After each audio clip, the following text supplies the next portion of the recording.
to see him. Now. A late drink might be wiser. Better not to let the Cabinet Office know. Sir Humphrey gets very upset. He doesn't regard the Chief Scientific Advisor as one of us. I thought he won the DSO at Arnhem.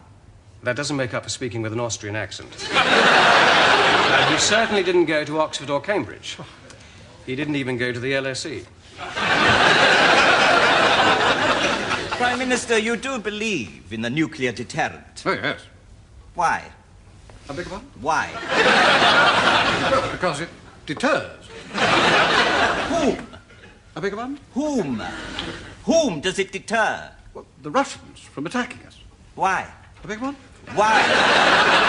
Well, because they know that if they were to launch an attack, I'd press the button. You would? Well, wouldn't I? Well, would you? Last resort, yes.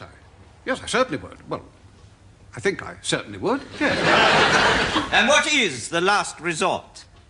If the Russians were to invade Western Europe. But you only have 12 hours to decide, so the last resort is also the first response. Is that what you are saying? Am I? You don't need to worry. Why should the Russians annex the whole of Europe? They can't even control Afghanistan. No, if they try anything, it will be salami tactics. Salami tactics?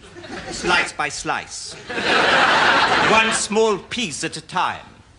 So will you press the button if they invade West Berlin? It all depends. On what? Well, scenario one. Riots in West Berlin. Buildings in flames. East German fire brigade crosses the border to help. Would you press the button? The East German police come with them. The button. Then some troops. More troops, just for riot control, they say. And then the East German troops are replaced by Russian troops. Button. And then the Russian troops don't go. They are invited to stay to support civilian administration. The civilian administration closes roads and Tempelhof Airport. Now you press the button? I need time to think about this. You have 12 hours. Have I? You're inventing this. You are Prime Minister today. The phone might ring now from NATO headquarters. Hello, yes.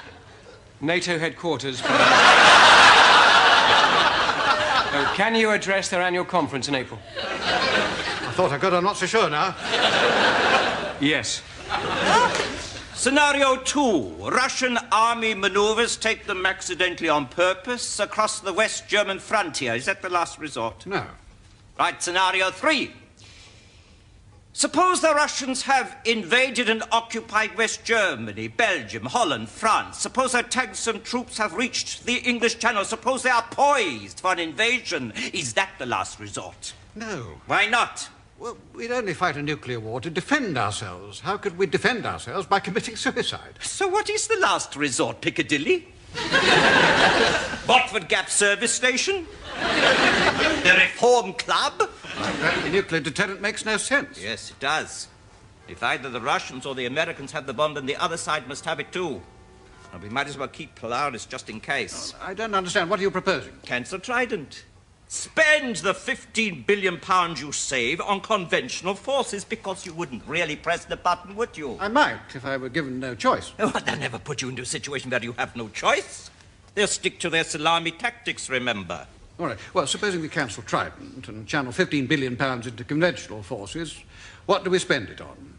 Tanks? No. We spend it on E.T. Extraterrestrials? Emergent technology.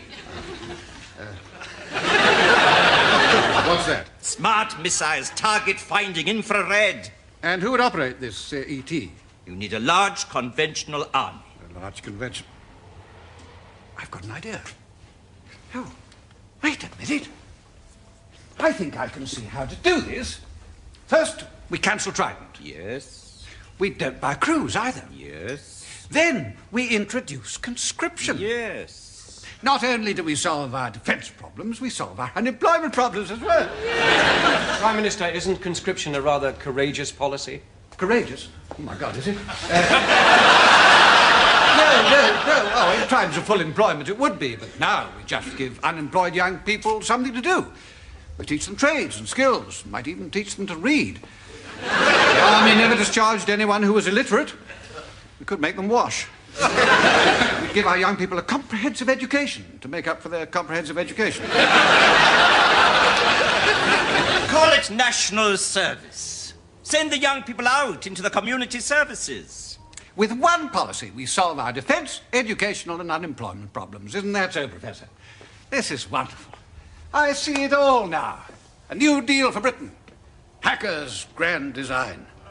From time to time in our great island story, it falls to one man.